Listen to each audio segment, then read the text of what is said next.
Showing you today how to make pudgy pies. This is something that we have made in my family for many years. We used to go to my grandparents' campground and make them every year during the summer, so it's kind of become a family tradition, which I have in turn passed down to my children as it was passed down to me from my mother.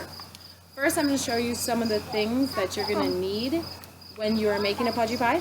You're going to want to get all your ingredients together and have them in one central location, so that it makes it a little bit easier for you and you're able to have everything at your disposal.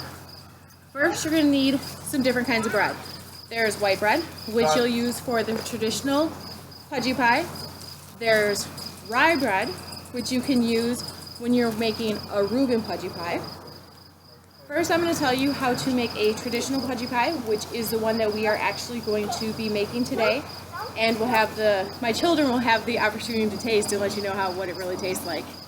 In a traditional pudgy pie, you need hamburger meat, usually cooked with onion. So you make that first, ground it up, cook it, get it in a bowl, ready to go. You're going to need spreadable butter because you're going to need to butter your bread prior to putting it into your pudgy pie iron. You're going to need a pudgy pie iron. It's usually a metal iron with two different sides. You place the bread in each side of the iron. Italian seasoning, because you're going to want to have a little seasoning, a little flavor in your pudgy pie. Pizza sauce. Pizza sauce goes on top, gives it some flavor, a little bit of moisture. And mozzarella cheese. So the first thing you do is you take 2 slices of white bread.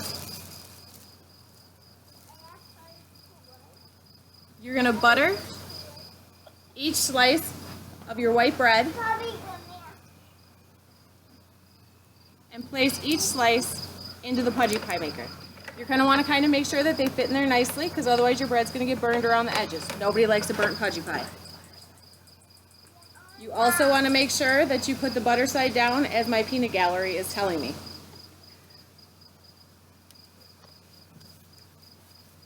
Now that you have both slices of bread in your pudgy pie, you're going to put a couple of scoops of hamburger meat. Not too much, because you don't want to overfill your pudgy pie, but just the right amount, which you'll figure out, because you don't want too little meat inside your pudgy pie. Then you're going to take the Italian seasoning, put a couple shakes on, more the better, good flavor. You are then going to take your pizza sauce, place 2 spoonfuls, probably about 2 tablespoons of pizza sauce on top of the meat and the seasoning blend. Take a handful of cheese, and you put that on top of your sauce. Once you have your pudgy pie assembled, you will put the iron together. It does seal up, and then once you seal it up, you put it in the fire.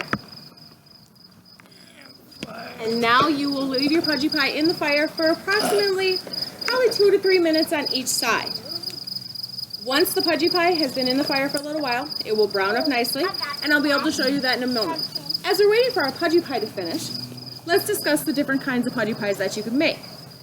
Again, for a Reuben, you would use rye bread, sauerkraut, and corned beef.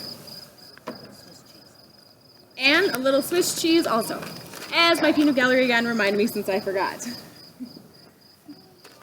For a pizza burger, my kids on the traditional pudgy pie like to add a little pepperoni. There goes my youngest daughter. Last and finally not least, you can also make a dessert pudgy pie. On a dessert pudgy pie, you would take your normal white bread, butter both sides, lay them down in the pudgy pie, and then you would put a cherry, apple, or any other type of filling that you'd like in your pudgy pie. Now we should probably go over and flip our pie. It's been approximately 2 minutes.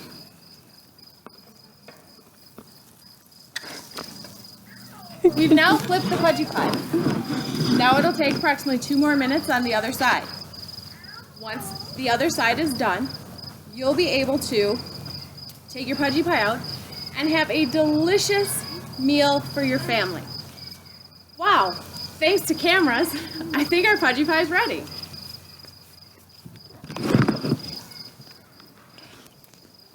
And now that I've taken the Pudgy Pie out of the oven, it's going to be hot. So you want to make sure you have it on a metal surface so that you don't burn anyone and you keep everyone around you safe. That's one of the most important things during a Pudgy Pie, is making sure that it's safe. Show the audience what a Pudgy Pie looks like. Nice golden brown on this side.